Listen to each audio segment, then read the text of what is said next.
Election سے پہلے شیخ رشید کو بڑا جھٹکا، پی ٹی آئی نے عوامی مسلم لیگ کے سربراہ کی حمایت سے انکار کر دیا ہے۔ پی ٹی آئی رہنما شیر افضل مروت کہتے ہیں کہ شیخ رشید کی حمایت نہیں، مقابلہ کریں گے۔ جس نے پریس کانفرنس کی اس سے پی ٹی آئی کا کوئی تعلق نہیں۔ شیخ رشید کے ساتھ سیاسی ہم آہنگی کا چیپٹر کلوز ہو گیا۔ پی ٹی آئی کی شیخ رشید کی حمایت سے متعلق بدگمانی پھیلائی جا رہی ہے۔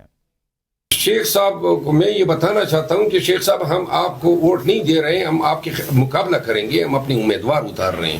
میں 3-4 دفعہ پہلے بھی کہہ چکا ہوں، یہ بدگمانی پھیلائی جا رہی ہے، یہ غلط بیانی ہے کہ P T I Sheikh Rashid کو سپورٹ کرے گی۔ کیوں ہم ان کو سپورٹ کریں؟ جس شخص نے پریس کانفرنس کیا ہے وہ ہمارے کاغذات سے نکل چکا ہے۔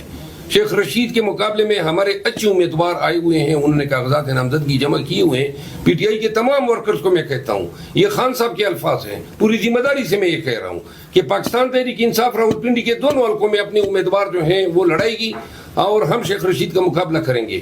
ان کے اور ہمارے سیاسی جو ہماری ہم آہنگی ہے وہ دروازے ختم ہو چکے ہیں، وہ چیپٹر کلوز ہو چکے ہیں۔